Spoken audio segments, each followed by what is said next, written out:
ఇంకా అలా ఆ పాన్ షాప్ దగ్గరికి వెళ్ళిన వీరు ఆ పాన్ షాప్ ఓనర్కి విషయం మొత్తం చెప్పారు. ఇంకా విషయం మొత్తం చెప్పిన ఫ్రెండ్స్ ఇంకా పాన్ షాప్ ఓనర్ని అడిగారు, ఎందుకు ఇలా మా ఫ్రెండ్ మీ షాప్ దగ్గరికి రాగానే ఇలా ప్రవర్తిస్తున్నాడు అని చెప్పి. అప్పుడు ఆ పాన్ షాప్ అయినా ఏమన్నాడు అంటే, చూడండి నేను కూడా ఇక్కడ రీసెంట్గానే షాప్ పెట్టాను, నాకు అస్సలు తెలియదు ఈ దెయ్యాల గురించి మరియు మీరు చెప్తున్న దాని గురించి. ఎందుకంటే ప్రతిరోజు నేను ఈ పాన్ షాప్లోనే కూర్చుంటా, నాకు ఒక్కరోజు కూడా నీరసం వచ్చినట్టు మరియు దెయ్యం పట్టినట్టు ఏమాత్రం అనిపించలేదు. కానీ మీరు ఇంతగా మీ ఫ్రెండ్ కోసం బాధపడుతున్నారు కదా, నేను మీకు ఒక హెల్ప్ చేయగలను.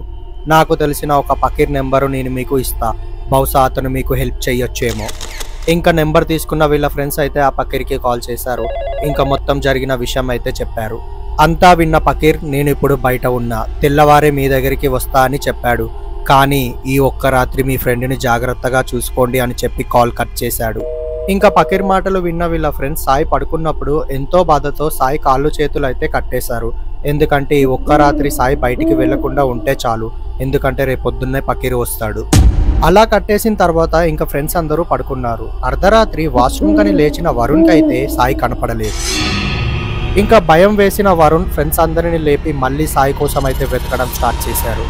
రాత్రి మొత్తం పిచ్చి కుక్కల్లా వెతికినా గానీ సాయి మాత్రం కనపడలేదు. ఇప్పుడు మళ్ళీ వరుణ్కి ఒక ఆలోచన వచ్చింది, వాడు మళ్ళీ ఆ పాన్ షాప్ దగ్గరికి వెళ్ళాడేమో.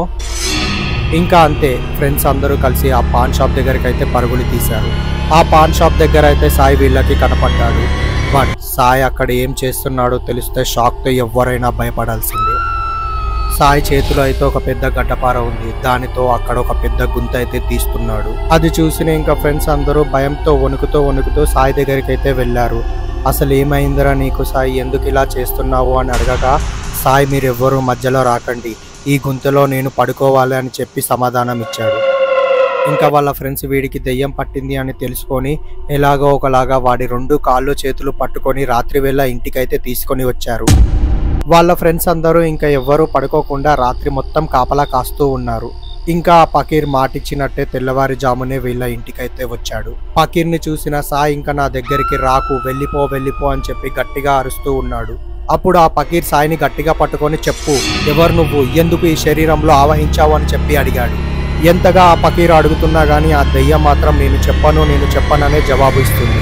అప్పుడు కోపం వచ్చిన పకీరు, నువ్వు చెప్పకపోతే నిన్ను మంత్రించి బంధిస్తాను అని చెప్పాడు. అప్పుడు భయపడిన దెయ్యం ఏమన్నదో తెలుసా, నా పేరు రవి.